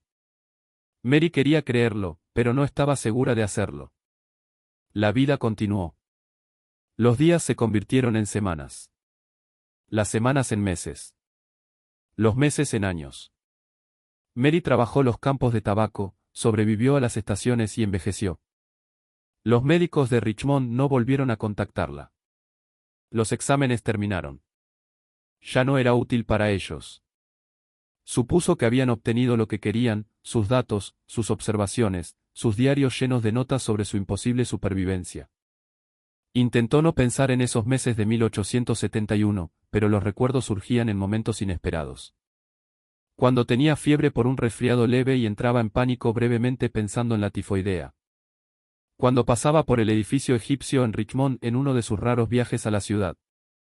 Cuando oía a la gente hablar de enfermedades y epidemias. Los recuerdos eran cicatrices tan permanentes como los hoyos de viruela en su rostro, invisibles pero siempre presentes. En 1875, Mary cumplió 47 años. Su cabello comenzaba a encanecer. Sus manos, ya curtidas por décadas de trabajo en el campo, se habían vuelto artríticas, con las articulaciones hinchadas en días fríos. Pero seguía fuerte, seguía sana. Todavía no se enfermaba a menudo. Su cuerpo todavía sanaba rápidamente de lesiones menores. Lo que la había hecho interesante para los médicos permanecía, fuera lo que fuera. Ruth se casó en 1876. Una ceremonia tranquila oficiada por un predicador itinerante, seguida de una celebración modesta con los otros trabajadores de la plantación. Su marido era un hombre llamado Jacob, no el mismo Jacob que había sido el primer marido de Mary, pero el nombre era el mismo, y Mary sintió un eco de viejo dolor al oírlo. Este Jacob era un buen hombre, carpintero que trabajaba en la plantación, manteniendo edificios y equipo. Ruth se mudó a su cabaña, y un año después, Mary se convirtió en abuela. Cuando Ruth dio a luz a una hija llamada Catherine, sosteniendo a su nieta por primera vez, Mary sintió algo cambiar en su pecho, un aflojamiento de la tensión que había vivido allí desde 1871. Esta niña era nueva, sin marcas de sufrimiento, llena de potencial. Esta niña nunca había sido estudiada por médicos ni reducida a datos en un diario. Era puramente ella misma, puramente humana. Es hermosa, susurró Mary. Tiene tus ojos, mamá, dijo Ruth. Mary miró los ojos oscuros de su nieta y esperó que vieran un mundo mejor que el que ella había visto. Pero la esperanza, había aprendido, era algo peligroso. Los años siguieron pasando. Mary envejeció, se volvió más lenta, más cansada. Para 1880, tenía 52 años y encontraba el trabajo en el campo cada vez más difícil. Wabely, reconociendo su capacidad física en declive, la trasladó a trabajos más ligeros, ayudando en la cocina de la plantación, remendando ropa y supervisando trabajadores más jóvenes. Era más fácil para su cuerpo, pero más duro para su orgullo. Siempre había sido fuerte, siempre había podido trabajar tan duro como cualquiera. Este reconocimiento forzado de su envejecimiento se sentía como un fracaso. En 1885, Thomas Wabely murió de un ataque al corazón a los 58 años. Su hijo, Robert Wabely, heredó la plantación. Robert era más joven, más orientado a los negocios, menos paternalista que su padre.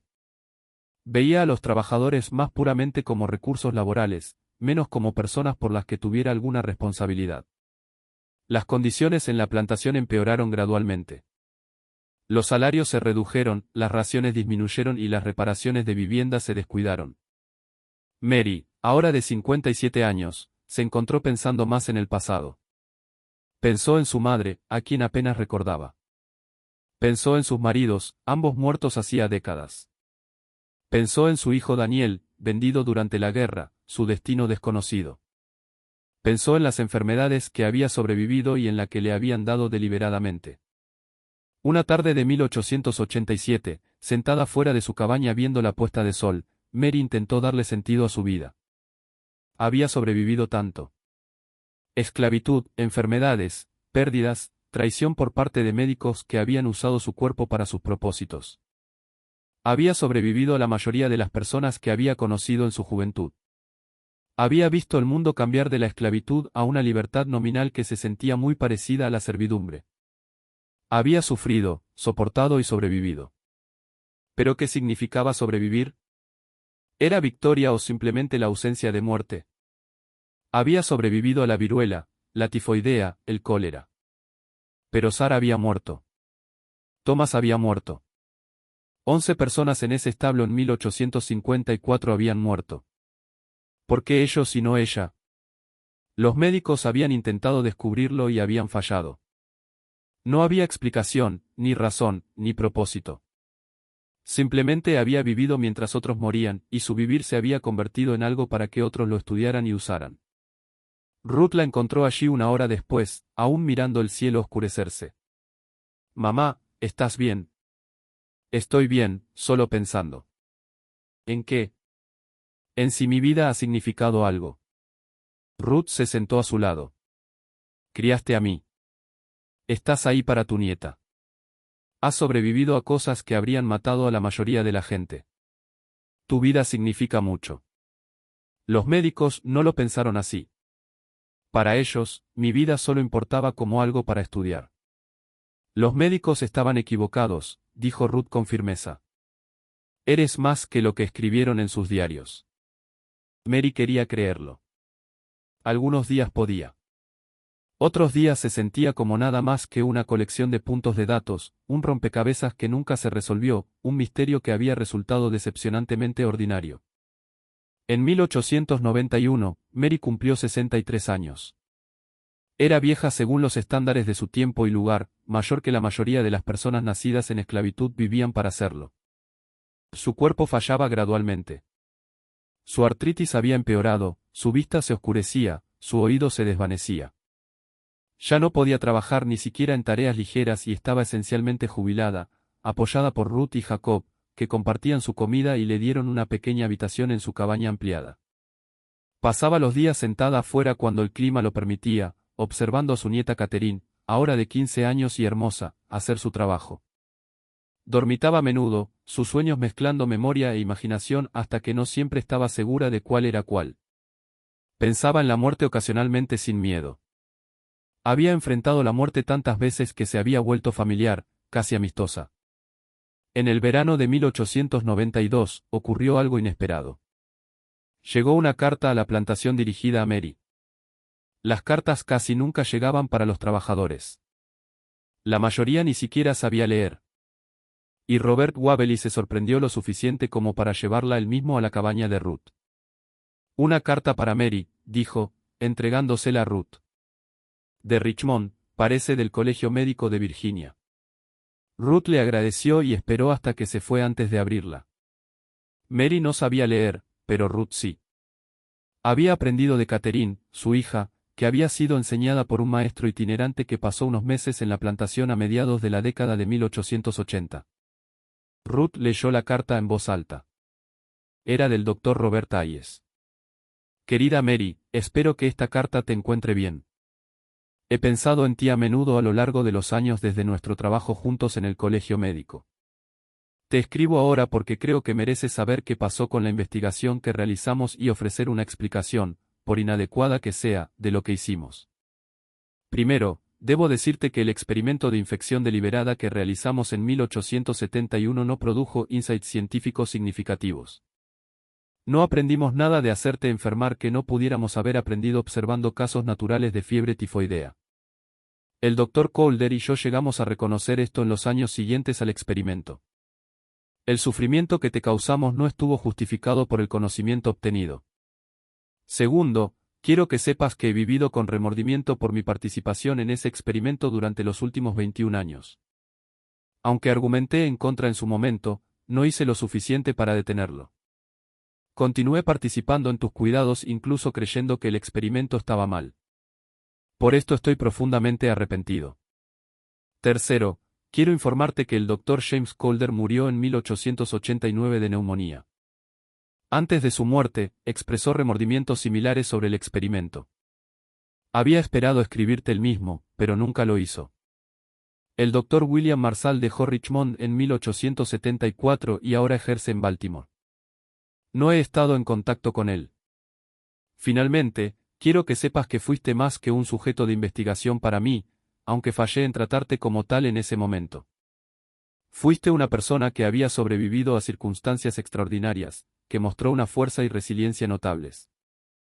El establishment médico te usó mal. Yo te usé mal. Ningún avance científico puede justificar eso. No espero perdón, ni lo merezco. Escribo meramente para reconocer lo que se te hizo y decir que estuvo mal, con sincero remordimiento. Dr. Robert Hayes. Ruth terminó de leer y miró a su madre. El rostro de Mary era indescifrable. ¿Quieres responder?, preguntó Ruth después de un momento. ¿Qué diría? No lo sé. Lo que sientas. Mary estuvo callada mucho tiempo. Finalmente dijo. No siento nada. Está arrepentido. Bien. Eso no cambia lo que pasó. Eso no me devuelve las semanas que pasé pensando que moriría en ese hospital. Eso no borra las pesadillas que tuve durante años después. ¿Quieres que le escriba y le diga eso? No. Déjalo que se siente con su remordimiento. Ese es su peso que llevar, no el mío. Pero a pesar de sus palabras, la carta afectó a Mary. Durante días después, pensó en ella, en Hayes y su remordimiento. Parte de ella se sintió vindicada. Finalmente habían admitido que el experimento había estado mal, había sido injustificado, pero la vindicación se sentía vacía. Llegaba 21 años demasiado tarde. No cambiaba nada de lo que había pasado. Pensó en Calder, muerto ahora hacía 3 años. Él también había expresado remordimiento, según Hayes, pero no suficiente remordimiento para escribirle el mismo, para ofrecer una disculpa mientras aún estaba vivo. Su remordimiento había sido privado, personal, algo que sintió pero no actuó, y Marshall en Baltimore probablemente ni siquiera pensaba en ella. Mary decidió no responder a la carta. Había sobrevivido a las enfermedades naturalmente, había sobrevivido a la enfermedad que le dieron deliberadamente, había sobrevivido a las décadas desde entonces. Había sobrevivido a su estudio de ella. También sobreviviría sin sus disculpas. En el otoño de 1893, Mary hizo algo que nunca había hecho antes. Decidió contar su historia. No podía escribirla ella misma, pero su nieta Catherine, ahora de 17 años y alfabetizada, podía anotarla. ¿Por qué ahora, abuela?, preguntó Catherine cuando Mary propuso la idea. Porque quiero que haya un registro. Los médicos tienen sus diarios llenos de números, observaciones y notas clínicas. Quiero que también estén mis palabras. Quiero que alguien sepa cómo se sintió, no solo cómo se vio desde fuera. Durante los meses siguientes, Mary le contó su historia a Catherine, quien la registró en un cuaderno comprado con dinero que había ahorrado vendiendo verduras en el mercado. Mary hablaba despacio, a veces pausando minutos enteros para recordar o encontrar las palabras correctas. Catherine lo escribió todo, la vida de Mary con su propia voz. Habló de su infancia, de la muerte de su madre, de aprender a trabajar el tabaco. Habló de sus matrimonios, de sus hijos, de Daniel siendo vendido. Habló de sobrevivir a la viruela, la tifoidea, el cólera, cómo se había sentido cada enfermedad, cómo había estado segura cada vez de que se estaba muriendo, cómo de alguna manera había vivido de todos modos. Y habló de los médicos, de los exámenes, las extracciones de sangre, las preguntas, de ser estudiada como algo menos que humano, del día que le dieron el agua que la enfermó. De la fiebre y el delirio y la certeza de que se estaba muriendo, de las pesadillas que siguieron. Sobreviví a la viruela cuando era joven, le dictó a Catherine una tarde. Sobreviví a la tifoidea durante la guerra. Sobreviví al cólera después. Pensé que sobrevivir significaba que era fuerte, que mi cuerpo sabía cómo luchar. Los médicos dijeron que querían aprender de mí, entender. Pensé que tal vez mi sufrimiento podría significar algo, podría ayudar a otros, pero me enfermaron a propósito. Me vieron arder de fiebre y escribieron en sus libros. Y no les importó que estuviera asustada. No les importó que pensara que moriría en esa habitación sola porque querían ver qué pasaba. Ya no me siento fuerte. Me siento como algo que usaron hasta agotarlo. Sobreviví, pero no sé por qué, y no sé si sobrevivir valió lo que costó. Catherine dejó de escribir, con lágrimas en los ojos. Abuela, sigue escribiendo, dijo Mary suavemente. Esto es importante. Alguien necesita saberlo. Cuando la historia estuvo completa, quizás 50 páginas en la cuidadosa letra de Catherine, Mary le pidió a Ruth que la guardara a salvo. No la tires cuando me vaya, dijo. Tal vez algún día importe para alguien. Ruth prometió guardarla. Mary murió el 3 de noviembre de 1894, de insuficiencia cardíaca. Tenía 66 años. Murió pacíficamente mientras dormía en la cabaña de Ruth, rodeada de familia. Su nieta Catherine le sostenía la mano. Ruth escribió una carta al doctor Hayes informándole de la muerte de su madre. Incluyó varias páginas copiadas del diario dictado de Mary, las secciones sobre los experimentos de 1871. Quería que Hayes supiera lo que su investigación le había hecho a Mary, no solo físicamente, sino emocional y psicológicamente. Hayes recibió la carta 3 semanas después. La leyó sentado en su escritorio en su oficina del colegio médico, donde ahora era jefe del departamento de medicina interna. Tenía 52 años, respetado en su campo, exitoso por cualquier medida objetiva. Y mientras leía las palabras de Mary, palabras que nunca había oído, perspectivas que nunca había considerado, sintió algo romperse dentro de él. Me vieron arder de fiebre y escribieron en sus libros, y no les importó que estuviera asustada. Leyó esa línea una y otra vez. Era cierto. La habían observado sufrir y habían documentado su sufrimiento, y su miedo había sido meramente algo que anotar en sus diarios. La sujeto parece ansiosa. Fue a los archivos del colegio esa tarde, buscando en cajas de viejos registros hasta que encontró los diarios de Calder de 1871. Los leyó, viéndolos ahora con ojos diferentes. Cada medición, cada observación, cada nota clínica, todo de repente parecía monstruoso. Una reducción de un ser humano a puntos de datos y descripciones de especímenes. En los márgenes de una página, Calder había escrito: el método científico requiere tales experimentos. El progreso demanda sacrificio. Pero Mary no se había ofrecido a ser sacrificada. Había sido sacrificada sin su consentimiento significativo. Su sufrimiento considerado aceptable por el beneficio potencial para otros. Hayes consideró escribir su propio relato de los experimentos, quizá publicar algo que abordara honestamente las dimensiones éticas. ¿Pero qué lograría? Mary estaba muerta. Calder estaba muerto. Los experimentos eran historia. Exponerlos ahora dañaría la reputación del colegio, podría socavar la confianza pública en la investigación médica. Y la ética médica había evolucionado. Tales experimentos nunca se realizarían en 1894, no con la creciente comprensión de la profesión sobre los derechos del paciente y la importancia del consentimiento. Decidió no hacer nada públicamente, pero en privado comenzó a abogar dentro del colegio médico por directrices éticas más claras respecto a la experimentación humana. Presionó por requisitos de que los sujetos dieran consentimiento informado, de que los experimentos tuvieran justificación terapéutica o científica clara, de que el bienestar del sujeto fuera la preocupación principal. Su defensa fue notada, pero no particularmente influyente. La ética médica evolucionaría lentamente, impulsada no por la conciencia individual, sino por escándalos y abusos acumulados que finalmente se volvieron imposibles de ignorar. Hayes guardó la carta de Mary y las páginas copiadas de su diario en una carpeta en su escritorio. Las leía ocasionalmente tarde en la noche cuando no podía dormir. Eran su penitencia, su recordatorio de en que había participado, en que había fallado en prevenir. Ruth guardó la versión completa del diario de Mary, cuidadosamente preservada en una caja de madera. La compartió con Catherine, quien la compartió con sus propios hijos. Se convirtió en una historia familiar pasada de generación en generación.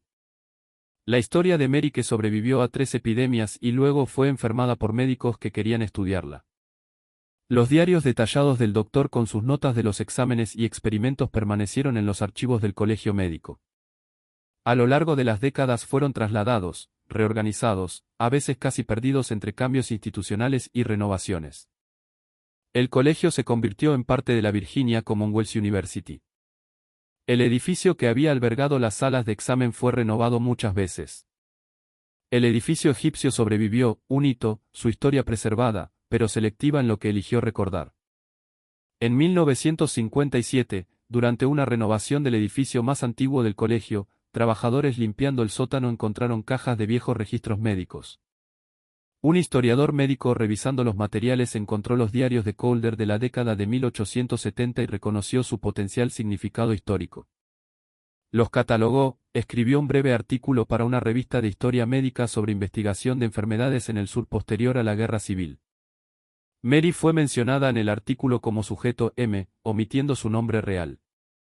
Su historia reducida a unas pocas frases sobre una mujer que sobrevivió a múltiples enfermedades y participó en investigación de inmunidad. La infección deliberada se mencionó como un experimento que sería considerado éticamente problemático por estándares modernos, pero no se describió en detalle. El artículo no generó atención significativa y fue rápidamente olvidado. Los diarios volvieron a los archivos, catalogados correctamente esta vez, disponibles para investigadores pero raramente consultados. La historia de Mary ahora estaba disponible para cualquiera que quisiera buscarla, preservada en lenguaje clínico en diarios encuadernados en cuero almacenados en cajas de archivo con control climático. Pero su propia voz, su propia perspectiva, su propio relato de lo que le habían hecho, eso permaneció en su familia, pasado de generación en generación, que mantuvo viva su memoria. En 1976, la tataranieta de Mary, una mujer llamada Ellen Hayes, había tomado el apellido de su marido, coincidentemente el mismo que el del doctor, estaba investigando la historia de su familia. Encontró el diario de Mary, cuidadosamente preservado en su caja de madera, y quedó atónita por lo que leyó. Contactó a la Sociedad Histórica de Virginia y donó copias de las páginas del diario junto con la carta de Ruth al Dr. Hayes y su carta original de remordimiento. La Sociedad Histórica aceptó los materiales y los archivó en sus colecciones. Un investigador se topó con ellos en 1983 y escribió un breve artículo para una revista de historia local sobre las experiencias de Mary. El artículo fue leído por quizá unos cientos de personas y luego olvidado. La historia de Mary nunca se hizo famosa. No hubo escándalo, ni investigación, ni ajuste de cuentas con lo que el colegio médico había hecho. Su supervivencia permaneció como una curiosidad médica, inexplicada por los médicos que la estudiaron. La inmunología moderna nos ha dado mejores herramientas para entender la resistencia a las enfermedades. Ahora sabemos sobre anticuerpos, sobre memoria inmune, sobre factores genéticos que influyen en la susceptibilidad a las enfermedades. Pero por qué Mary específicamente sobrevivió cuando tantos otros murieron sigue siendo desconocido. Tal vez fue genética. Tal vez exposición previa a patógenos relacionados. Tal vez simple casualidad. La respuesta murió con ella. Lo que sabemos con certeza es esto. Mary vivió 66 años. Sobrevivió a la viruela, la fiebre tifoidea y el cólera, enfermedades que mataron a millones de estadounidenses en el siglo XIX. Fue estudiada extensamente por el establishment médico. Su sangre extraída y analizada, su cuerpo medido y examinado. Fue infectada deliberadamente con fiebre tifoidea en un experimento que le causó inmenso sufrimiento y no produjo insights científicos significativos. Vivió los 23 años restantes de su vida llevando las cicatrices psicológicas de esa experiencia, creyendo, como escribió en su diario, que había sido usada hasta agotarla por personas que se preocupaban más por el conocimiento que por su humanidad. Los médicos que la estudiaron creían que estaban avanzando la ciencia médica, potencialmente salvando vidas futuras. No eran hombres crueles de manera única. Eran productos de su tiempo y lugar, trabajando dentro de un sistema que devaluaba ciertas vidas y priorizaba el progreso abstracto sobre el sufrimiento individual. Pero sus buenas intenciones no excusaban lo que hicieron. El conocimiento que buscaban no justificaba el sufrimiento que causaron. La supervivencia de Mary a enfermedades naturales fue notable. Lo que se le hizo en nombre de estudiar esa supervivencia fue inconcebible. La ética médica ha evolucionado enormemente desde 1871. Tenemos juntas de revisión institucional, procedimientos detallados de consentimiento, regulaciones diseñadas para proteger a los sujetos de investigación. Ahora entendemos que avanzar el conocimiento no justifica cualquier experimento, que los sujetos humanos tienen derechos que trascienden la curiosidad científica. Estas protecciones existen gracias a personas como Mary, no porque su caso específicamente provocara reformas, sino porque su experiencia no fue única, y eventualmente el peso acumulado de tales casos obligó a la medicina a confrontar sus propias prácticas. Pero entender el pasado no lo borra.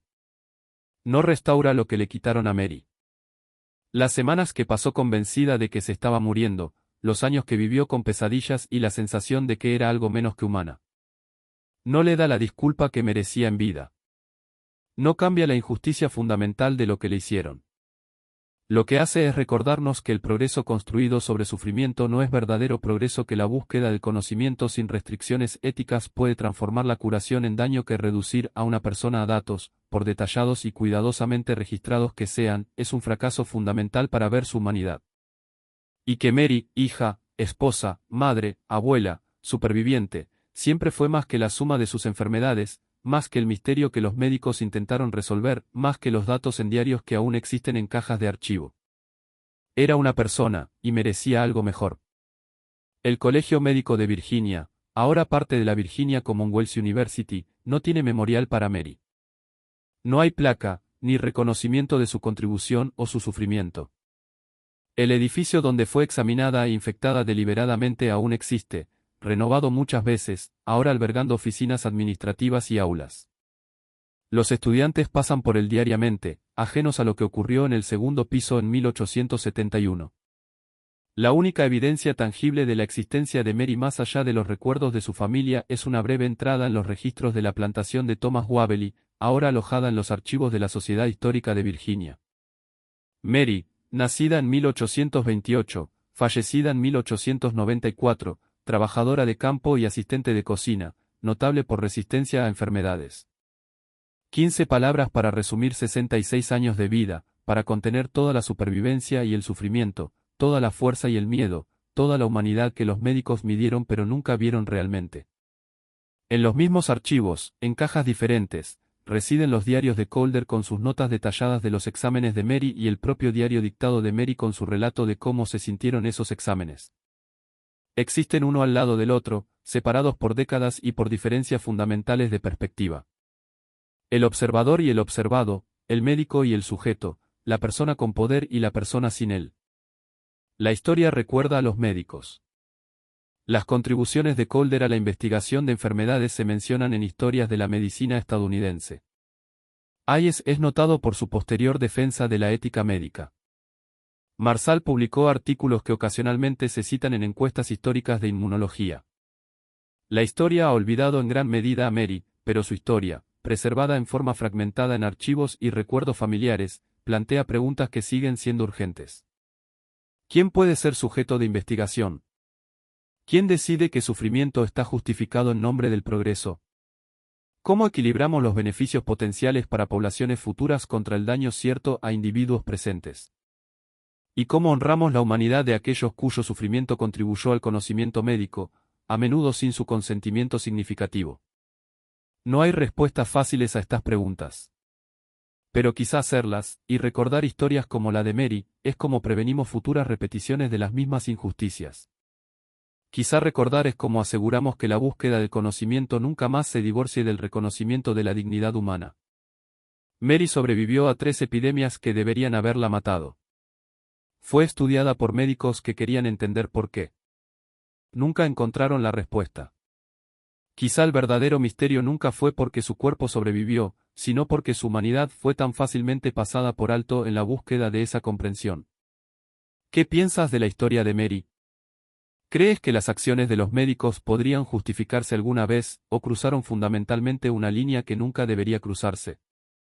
¿Cómo equilibramos el avance del conocimiento médico con los derechos y la dignidad de los sujetos de investigación? Deja tus pensamientos en los comentarios abajo. Si encontraste esta historia convincente y quieres explorar más historias olvidadas que desafíen lo que creíamos saber sobre la medicina estadounidense, suscríbete a Liturgy of Fear.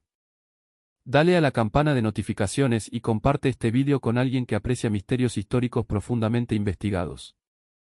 Nos vemos en el próximo vídeo donde descubriremos otro capítulo oscuro de América.